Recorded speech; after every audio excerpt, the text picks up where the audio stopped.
নাকি কর্জ ছোলা বলা, এই দেশটা তোমার বাপের নাকি কর্জ ছোলা বলা। কিছু বললেই ধৈর্য দেবে জনগণের গলা, কিছু বললেই ধৈর্য দেবে জনগণের গলা। মনে রেখো যুদ্ধ করে রক্ত দিয়ে দেশটা পেয়েছে, মনে রেখো, মনে রেখো যুদ্ধ করে রক্ত দিয়ে দেশ পেয়েছি। দেশ দেশ দেশ বাঁচাতে রক্ত দিতে রাজি আছি, দেশ দেশ দেশ বাঁচাতে রক্ত দিতে রাজি আছি। ভয় দেখিয়ে হবে না রে কাম, ভয় দেখিয়ে হবে না রে কাম। ও বাছারাম, ও বাছামুদি, ভয় দেখিয়ে হবে না রে কাম, ভয় দেখিয়ে হবে না রে কাম। বলে না, ভয় দেখিয়ে হবে না রে, ভয় দেখিয়ে। কালা কানুন নিয়ে এসে পালাই পিতা কোথায়, কালা কানুন নিয়ে এসে পালাই পিতা কোথায়।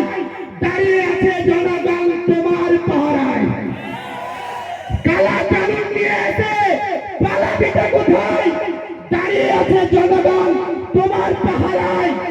দেশটা তোমার বাপের নাকি, দেশটা তোমার বাপের নাকি করছো ছোলা গোলা। কিছু বললে ধৈর্য চেপে জনগণের গলা, কিছু বললে ধৈর্য চেপে জনগণের গলা। দুঃখে কষ্টে মরছে মানুষ, তার হিসাব নেই, দুঃখে কষ্টে মরছে মানুষ, তার হিসাব নেই। উনারই কথা বলে চুরি করে খায়। ও বাছারাম, ও বাছামুনি, ও বাছাইউনি, ও বাছাশা, পালাবিটা কোথায়? যেই দিকেই পালাবি সেই দিকেই জনগণ দাঁড়িয়ে আছে। ব্রাদার, সংক্ষিপ্ত সময়ের মধ্যে এতটুকুই বলার ছিল, আরো আছে। আবার যদি দ্বিগুণ যদি বেআইনি ভাবে একটা কালা কানুন নিয়ে এসছে মোদি, এই মোদি সরকার মুসলমানের উপরে একের পর এক অত্যাচার করার পরে আবার এমন একটা কানুন নিয়ে এসেছে যেটা মুসলমানদের বাপ দাদার জমি রয়েছে, মুসলমানদের হক রয়েছে, যেটা আল্লাহর রাস্তাতে ওয়াকফ করে দেওয়া হয়েছে, যেটা আল্লাহর রাস্তাতে কুরবান করে দেওয়া হয়েছে, যেটা আল্লাহর রাস্তাতে দিয়ে দেওয়া হয়েছে।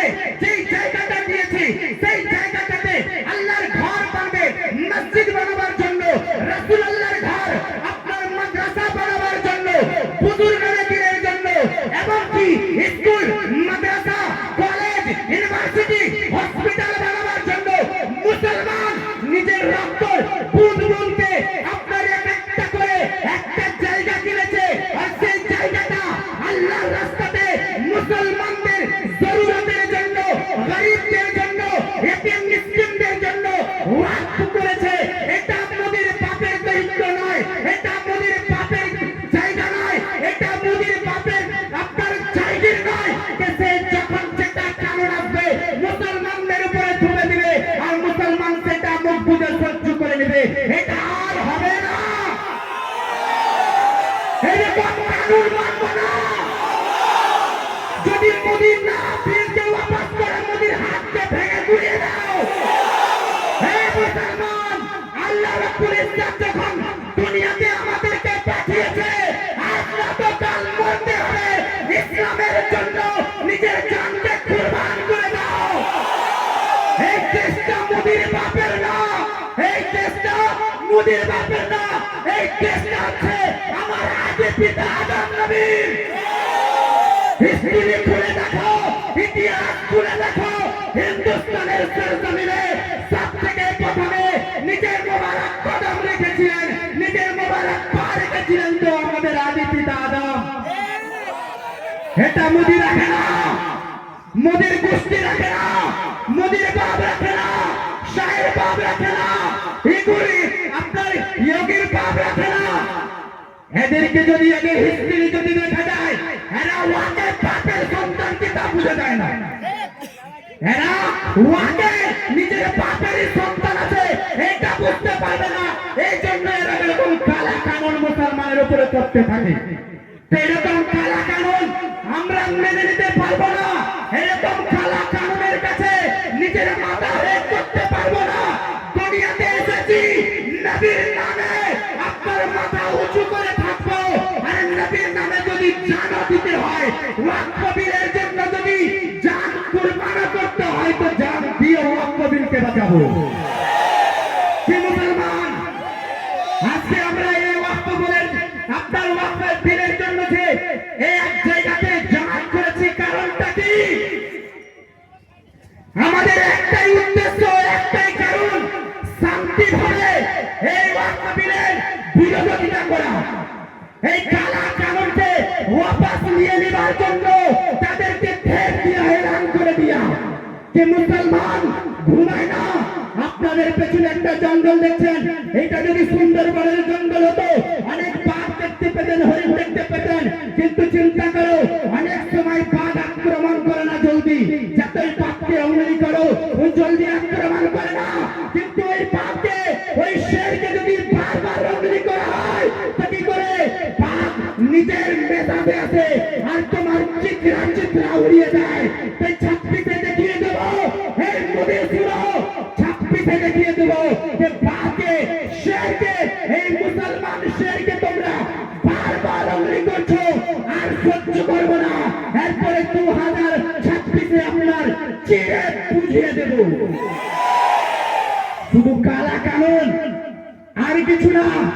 আরে মুসলমানদের উপরে কখনো আসি, কখনো এটা, কখনো ওটা, আবার যেটা মুসলমান নিজের রক্ত দিয়ে এই জমিনকে কিনে ওয়াক্ফ করেছে আল্লাহর রাস্তাতে, মুসলমান নিজের ভূত পেটে খেতে জায়গা কিনে আল্লাহর রাস্তাতে ওয়াক্ফ করেছে, সেই ওয়াক্ফের দিকে আপনাদের নজর, সেই ওয়াক্ফকে আপনাদের নিজের কবজাতে নিতে চাও, সেই কালা কানুন আবার নিতে চাও।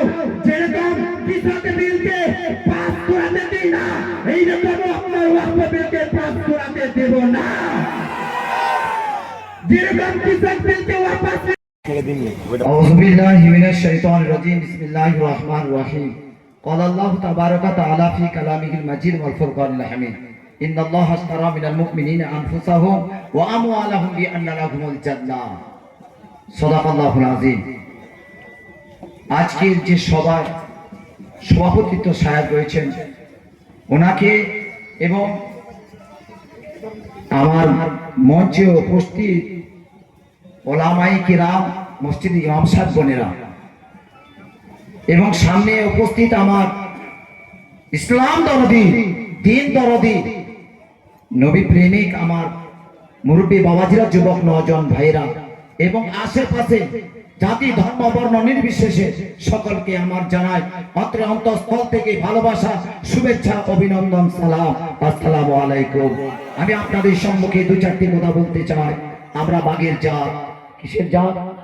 বাঘের জাত। তাই মোদী সরকারকে বলতে চাই যে মোদী সরকার, তুমি হাঁসের পালক দিয়ে কান চুলকাচ্ছ, চুল খাও, কিন্তু বাঘের লেজ দিয়ে কান চুলকাতে চেয়ে না, তোমার পরিণাম খারাপ হয়ে যাবে। কথা ঠিক না বলি?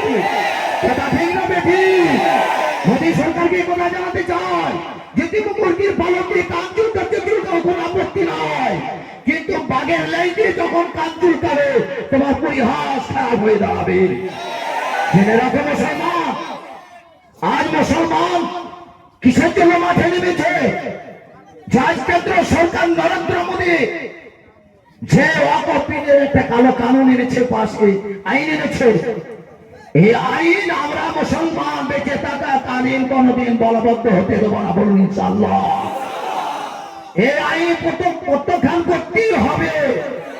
ভাইজান যে আমাদের পূর্বপুরুষরা যে জায়গা দান করেছিল মসজিদ করার জন্য, মাদ্রাসা করার জন্য, মক্তব করার জন্য, ইতিমখানা করার জন্য, মুসাফিরখানা করার জন্য, বা স্কুল কলেজ ইউনিভার্সিটি করার জন্য, গরিব এতিম মিসকিনদেরকে তুলে আনার জন্য জায়গা দান করেছিল, সেই জায়গাটুকু আজ সুগুনের নজর পড়েছে। সুগুনকে জানিয়ে দিতে চাই, এই সুগুন ভারতবর্ষের মধ্যে হিন্দুরা মুসলমান সবাই এক হয়ে এই দেশকে স্বাধীন করেছে ব্রিটিশদের হাত থেকে। সে ব্রিটিশদের দালাল এখনো পর্যন্ত ভারতবর্ষের মধ্যে জীবিত আছে, এদেরকে নিস্তে নাবুদ করতে চায়, একসাথে বলুন করতে চায়, এখনো আছে ভারতবর্ষে, এখনো ব্রিটিশদের দালাল লুকিয়ে আছে। সেই দালালগুলো আজকে মুসলমানদের উপরে অত্যাচার করে যাচ্ছে, আজকে মুসলমানদের উপরে একটার পর একটা আঘাত হানতে যাচ্ছে। আই মোদী সরকার জেনে রাখো, আজ মুসলমান যে মুসলমান দেশের জন্য ওখানে হাজার হাজার আলেমরা দেশের জন্য কি করেছেন, জীবন দিয়েছে। আজকে আমরা দিল্লির গেটে দেখতে পাই কত হাজার মুসলমানের নাম কোথায়, দিল্লির গেটে। আজকে আমরা সেই ইতিহাস ভুলে গেছি। আজকে যে কবরস্থান আমার বাপদাদা 14 পুরুষ শুয়ে রয়েছে, আজ যে মসজিদ আমরা দীর্ঘদিন ধরে নামাজ পড়ে এসেছি, যেখানে আল্লাহর এবং আল্লাহ রসুলের আদর্শ, আল্লাহ রসুলের আদর্শ শিক্ষা দেওয়া হয়, সেটা হলো মাদ্রাসা। আর সেই কবরস্থানে আমার বাপদাদা শুয়ে রয়েছে। আজকে সেই কবরস্থান বলছে নাকি আমাদের আয়ত্ত করবো। এই মুসলমান বেঁচে থাকাকালীন এই কবরস্থান যদি সরকারের আয়ত্ত নিতে চায়, আমরা বেঁচে থাকাকালীন যেমন জায়গা সরকার আয়ত্ত করতে চায়, আমরাও সরকারি কলিজাটাকে ওইভাবে ছিঁড়ে বের করে দিতে চাই। কথা ঠিক না বলছি? মসজিদ যদি দখল করতে চায়, আমরা ওই সরকারের কলিজাটাকে দখল করে দেবো, ছেড়ে দিতে চাই। কথা ঠিক না বলছি? আমার ভাইরা, আমরা এখানে আমাদের মৃত্যু, আমাদের এখানে জন্মস্থান, আমরা এখানে জন্মেছি, আর আমাদের মৃত্যু ভারতবর্ষে হবে। কথা ঠিক না বেছে? আমরা এখানে জন্ম নিয়েছি, এইখানে আমরা মরবো, কিন্তু এইখান থেকে ভারতবর্ষ ছেড়ে আমরা না বাংলাদেশ যেতে চাই, না পাকিস্তান যেতে চাই। আমরা এখানে জন্মেছি, এখানেই মরবো, বলুন ইনশাআল্লাহ। তো ভাইজান আমার, আপনার সকলে একটু আওয়াজ দিয়ে বলেন, মোদী সরকার, আরে দেশ বাঁচাও, আরে দেশ বাঁচাও, আরে সংবিধান বাঁচাও, আরে মোদী সরকার দূর হটাও। আর ওয়াকফের কালো কানুন মানছি না, আওয়াজ হয় না, ওয়াকফের কালো কানুন মানছি না, মানছি না, মানবো না। মোদী সরকার দূর হটাও, দেশ বাঁচাও, সংবিধান বাঁচাও। এই বলে আমার দুটি কথা বক্তব্য এখানে সমাপ্ত করলাম। আসসালামু আলাইকুম।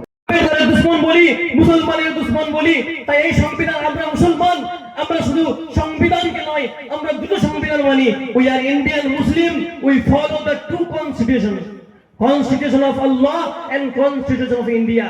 আমরা ভারতবর্ষের মুসলমান দুটো সংবিধানকে ভালোবাসি, আল্লাহর সংবিধান এবং দেশের সংবিধান। আল্লাহর সংবিধানের বিরুদ্ধে কেউ কথা বললে মুসলমান গর্জে উঠে, এবং সংবিধানের বিরুদ্ধে কেউ কথা বললে মুসলমান বজ্র কণ্ঠে আওয়াজ তুলে। আজকে আমরা যে আওয়াজ তুলছি, এটা আমরা প্রমাণ দিচ্ছি আমরা আসলেও ভারতীয়, আমরা সংবিধানকে ভালোবাসি। তাই আমরা সংবিধানের খেলাফ দেখতে পারি না। এবং এর চক্রান্ত হলো, মূল চক্রান্ত হলো আরএসএস এর মতো ইসলামকে ধ্বংস করে দেওয়া। আমরা এটা বলতে চাই, ইসলামকে ধ্বংস মোদী কিভাবে করবে? এটা একটা দেশের প্রধানমন্ত্রী, যে একটা দেশের শাসক, ওকে শাসক বলতে আমাদের লজ্জা হয়। শাসক তাকেই বলা হয় যে ন্যায় পরায়ণের সাথে পরিচালনা করে তাকে শাসক বলে, আর যে অত্যাচার জুলুমের সাথে শাসন করে তাকে বলা হয় শাসক। ইংরেজিতে আমরা শাসক বলে থাকি। ওই শাসক তো আমাদের একটা ভারতবর্ষ চালাচ্ছে, এবং আমরা ইতিহাসে দেখেছি যে পুরো বিশ্ব রাজত্ব করেছিলেন, ইসলামকে ধ্বংস করতে চেয়েছিলেন, ইসলাম ধ্বংস করতে পারেনি। বখতে নসর পুরো বিশ্ব রাজত্ব করেছিলেন, ইসলামকে ধ্বংস করতে চেয়েছিলেন, নিজে ধ্বংস হয়েছিলেন। নমরুদ ইসলাম ধ্বংস করতে চেয়েছিলেন, আল্লাহকে দুর্বল মোসা দ্বারা ধ্বংস করেছিলেন। ফেরাউন তার ক্ষমতার দাপটে তিনি আল্লাহ বলে খোদা বলে দাবি করেছিলেন, আল্লাহ তাকে নীল নদে চুবিয়ে মেরেছিলেন। কাবা ধ্বংস করতে আব্রাহা বাদশা, আল্লাহ মুহাররবুল আলামিন আবাবিল পাখি দ্বারা ধ্বংস করেছিলেন। তাই ইসলামকে কেউ আজ পর্যন্ত ধ্বংস করতে পারে না, পরবর্তীতেও পারবে না ইনশাআল্লাহ। এবং আমাদের মুসলমানদেরকে বোঝানো হচ্ছে, এই সময় যে আমাদের আইন পাস করা হয়েছে যে তোমাদের ওয়াকফ সম্পত্তিটা লণ্ঠন হয়ে যাচ্ছে, আমরা কেন্দ্র যারা সুরক্ষা দেবো। কে সুরক্ষা দিবে? যারা বাবরি মসজিদ ভেঙে রাম মন্দির তৈরি করে আমাদের মসজিদ তারা সুরক্ষা দিবে। কারা আমাদের মাদ্রাসা সুরক্ষা দিবে? যারা মাদ্রাসায় সন্ত্রাসীর আগ্রা খুঁজে তারা আমাদের মাদ্রাসা সুরক্ষা দিবে। আমাদের কবরস্থানকে সুরক্ষা দিবে। এই বিল পাস হতে না হতেই উত্তরপ্রদেশের 60 বিঘা জমি, 60 বিঘার কবরস্থানকে ধুলির সাথে মিশিয়ে দিয়েছে, তারা আমাদের কবরস্থান সুরক্ষা দিবে। এরা মুসলমানকে সুরক্ষা দিবে। একটা মানুষ ঘরের গোশ রাখার কারণে তাকে হত্যা করে মারা হয়, তারা গরিবদেরকে সুরক্ষা দিবে। এই চালাকি মুসলমান আর সইতে পারে না। মুসলমান তো ভুলে গেছে তোমাদের চক্রান্ত হলো মুসলমান ইসলামকে ধ্বংস করে দিয়া। তাদের কাছ থেকে যদি মসজিদ কেড়ে নেওয়া হয়, তারা ইবাদত করার জায়গা পাবে না। তাদের কাছে মাদ্রাসা যদি কেড়ে নেওয়া হয়, তারা আর আমাদের বিরুদ্ধে কথা বলার লোক তৈরি করতে পারবে না। তাদের কাছে কবরস্থান কেড়ে নেওয়া হয়, তারা দাফন করার লোক পাবে না। ওদের চক্রান্ত হলো মুসলমানের কাছ থেকে ঈমান ছিনিয়ে নেওয়া। মুসলমানের ঈমান এত দুর্বল নয়, তোমাদের কাছে বিক্রি করে দিবে। আমরা সালফে সালিহিন সাহাবাদের ঈমান উসমানের দিকে লক্ষ্য করি, বিবি সুমাইয়াকে মাঝখান থেকে ফেলে দিয়েছিল, ইসলাম ছেড়ে দেননি। বিলালে হাবশিকে গরম বালুতে শুইয়ে গরম পাথর চাপিয়ে দিয়েছিলেন, ইসলাম ছেড়ে দেননি। ইমামে আযম আবু হানিফা রাহমাতুল্লাহ আলাইহিকে জেলের মধ্যে জীবিত পান করিয়েছিল, ইসলাম ছেড়ে দেননি। ইমামে মালিকের আঙুল কেটে দিয়েছিল, ইসলাম ছেড়ে দেননি। হযরত ইমামে আহমদ বিন হাম্বলের পিঠের মধ্যে 20,000 চাবুক মেরেছিল, ইসলাম ছেড়ে দেননি। হযরত কুতুব শাহীকে তাফসীর বিন জিলালের কোরআন লেখার কারণে ফাঁসির মঞ্চে ঝুলতে হয়েছিল, ইসলাম ছেড়ে দেননি। তাদের উত্তরসূরি আমরা, আমাদেরকে তুমি যে বিবৃত যতই করো, আমাদের কাছ থেকে ইসলাম এবং ঈমান ছিনিয়ে নিতে পারবে না। তাই আমরা জানিয়ে দিতে চাই, মুসলমানের ইসলাম ঈমান নিয়ে তো সিনেমিনি খেলবে না, মুসলমানের ঈমান এবং ইসলাম এত দুর্বল নয়। আমরা এটা বলতে চাই, এই যে আমরা প্রোটেস্ট করছি, এই প্রোটেস্ট দ্বারা আমরা নরেন্দ্র মোদীকে বলতে চাই, we would like to say the government of India, please withdraw your blackmail, otherwise our protest will be, আমাদের প্রোটেস্টটা উইল নট ইনশাআল্লাহ। এই প্রোটেস্ট আমাদের কোনোদিন শেষ হবে না। যেরকম কেসি বিল আন্দোলনের দ্বারাই প্রত্যাহার করতে বাধ্য হয়েছিল, আমরা এমন আন্দোলন করব, এতদিন পর্যন্ত আন্দোলন করব, আমাদের দেহে যতদিন শ্বাস থাকবে আমরা ততদিন আন্দোলন করে যাব। ইস বিল কো মিটাकर दम लेंगे, ये संग के गिरा जो हायल है तस्ते पे हटाकर दम लेंगे, हम राह वफा के रहनु है मंजिल पे जाकर दम लेंगे। ये बात आया है दुनिया पर, हम फूल भी है तलवार भी है, ये बात हुकूमत से कह दो, ये बात हुकूमत से कह दो, हम फूल भी है तलवार भी है, जो बिल हक के मुकाबिल आएगा उस बिल को मिटाकर दम लेंगे। आप जाग उठते हैं मोमिनो, आप जाग उठते हैं मोमिनो, मोदी को मिटाकर दम लेंगे, बीजेपी को मिटाकर दम लेंगे। কারণ আমরা জানি আমরা ভীতু সন্ত্রস্ত জাতি নয়, আমরা বাঘের জাতি। আমরা আমাদের ইতিহাস থেকে দূরে চলে গেছি, তাই আমরা ইতিহাস পড়তে পারি না, আমরা মনে করি আমরা ভীতুর জাতি। এই জন্য আল্লামা ইকবাল ने कहा, फिर पढ़ सबक तू सजाअत का सदाकत का अदालत का, फिर पढ़ सबक तू सजाअत का सदाकत का अदालत का, तुझसे लिया जाएगा कम दुनिया की इमामत का। আল্লামা ইকবাল বলছেন, তুমি তোমার ইতিহাস ভুলে গেছো, তোমার সত্যকার ইতিহাস কেমন ছিল, তুমি বীরপুর কেমন ছিলে, তোমার আইন ব্যবস্থা কেমন ছিল, তুমি বাজ ভুলে গেছো, তাই তুমি আজ চুপ সম্মান বসে গেছো। তুমি যখন তোমার সত্যকার ইতিহাস জানতে পারবে, তখন তুঝসে লিয়া জায়েগা কাম দুনিয়া কি ইমামত কা, আবার তুমি এই বিশ্বকে রাজত্ব দিবে, আবার তুমি নেতৃত্ব দিবে, এই বিশ্বকে তুমি আবার নেতৃত্ব দিবে। তাই কোন কথা আমি বলতে চাই যে আজ মুসলমান চুপ থাকবে না, মুসলমানরা চুপ থাকবে না। আমরা আমাদের বুকের মাঝ থেকে বাপরি মসজিদ কেড়ে নিয়েছে, মুসলমান চুপ। কোরআনের বিপক্ষে বিল পাস করা হয়েছে, আমাদের কলিজা ছিঁড়ে দিয়েছিল 3 তালাকের বিল পাস করে, মুসলমান তাও চুপ। আজ আমাদের সম্পদ কেড়ে নিচ্ছে, তাও আমরা চুপ। আল্লাহ কোরআনে বলছেন, সুম্মা কসাত কুলুবুকুম মিন বাদি যালিকা ফাহিয়া কাল হিজারা, তুমি তোমার দিল কি পাথর হয়ে গেল নাকি? তোমার দিল কাঁদে না কেন? আও অসত্য কসওয়া, না তার থেকে বেশি কঠিন হয়ে গেল যে এত কিছু হচ্ছে তোমার দিল কাঁদবে না, তোমার দিল কেটে ওঠে না? এটা কি তোমার শক্তি নয়? কোরআনের বিপক্ষে কোনো বিল পাস হলে তোমার কি দিলে ব্যথা হয় না? তুমি কি মুসলমান নও? এই বিলগুলো যখন পাস হবে, আমার মনে যখন ধোকা বা দ্বিধা লাগবে না, মানতে হবে আমার কাছে পুরোপূর্ণভাবে ঈমানটা নেই। তাই এই বলে আমি আমার বক্তব্য শেষ করছি। আল্লাহ রব্বুল আলামিন আমাদেরকে সকলকে বুঝার তৌফিক দান করুন। 1947 সালের আজ থেকে 73 বছর আগে যদি এই ইন্ডিয়া সরকার হয়, আজ থেকে 1400 বছর আগে নবী মুহাম্মদ রাসূলুল্লাহ সাল্লাল্লাহু আলাইহি ওয়াসাল্লাম এই স্বাধীনতা দিয়েছেন। সেই স্বাধীনতা আপনাদের আজকে বুঝিয়ে দেবো কেমন স্বাধীনতা, ইসলাম কাকে বলে, ন্যায়নীতি কাকে বলে, আইন কাকে বলে, সংবিধান কাকে বলে। যাই হোক, পরবর্তী বক্তারা পরস্পর আলোচনা করবেন। আমার মুখ্য যে উদ্দেশ্য সেটা আমি লাস্ট ফিনিশিংটা আপনাদের কাছে দেবো ইনশাআল্লাহ। আমরা আজকে শুরু করছি কেশবপুর মসজিদের স্থায়ী ইমাম হাফেজ আব্দুল হান্নান সাহেবকে পবিত্র কোরআন পাক তেলাওয়াত করা শুরু করার জন্য অনুরোধ রাখছি।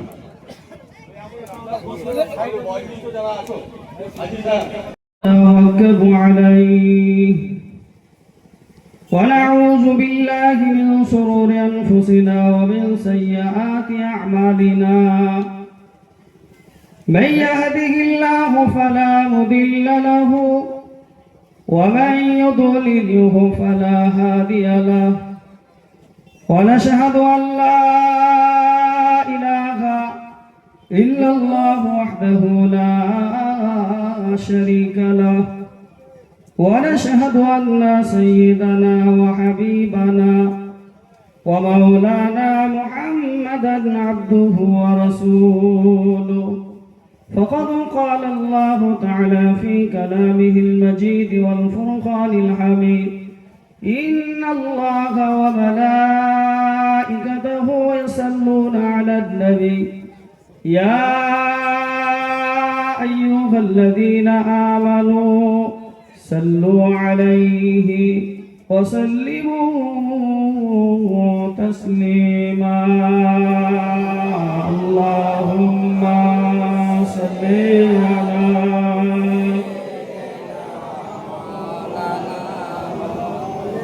وعلى آل سيدنا مولانا محمد اللهم صل على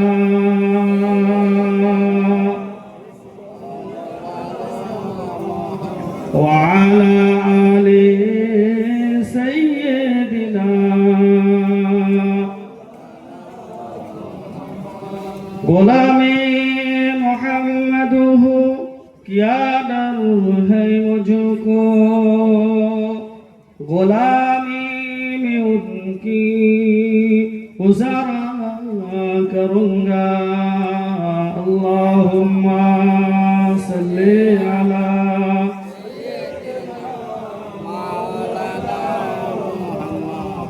अला आले सय्यिदिना जिक्र करो ला इलाहा इल्लल्लाह ला इलाहा इल्लल्लाह ला इलाहा इल्लल्लाह मुहम्मदुर रसूलुल्लाह ला इलाहा इल्लल्लाह ला इलाहा इल्लल्लाह ला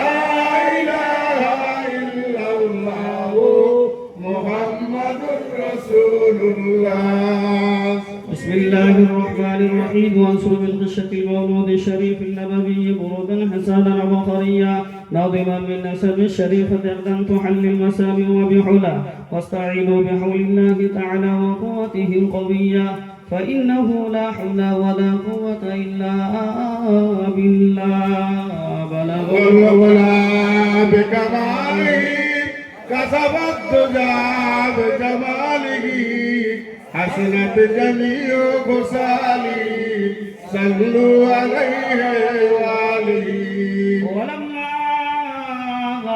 مر من حمله صلى الله تعالى عليه وسلم شهران على مشهور الأخوان المربية توفي بالمدينة الشريفة المنورة أبوه عبد الله وكان قد استجاب أخوانه بني عدي من الطائفة التجارية ومكث فيهم شهرا سقيما ينعانون سقمه وسقواه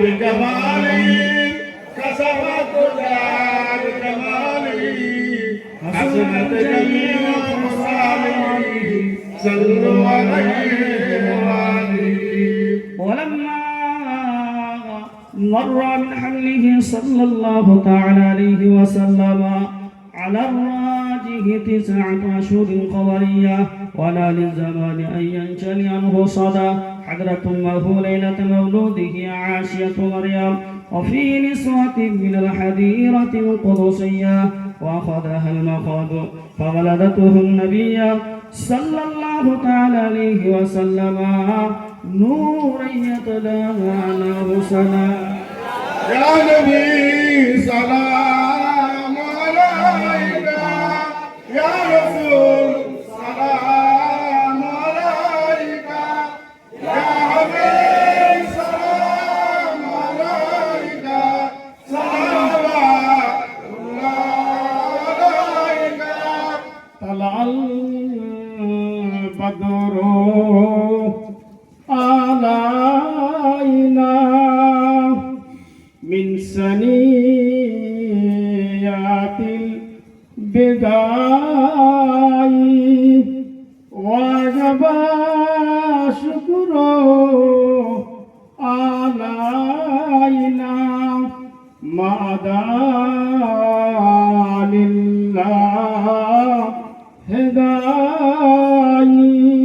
يا نبي سلام عليك يا رسول سلام عليك يا حبيب سلام عليك سلام عليك आप सुल्ताने मदीना महबत वहियो साकीना नूर से मामू रसीना मुस्के से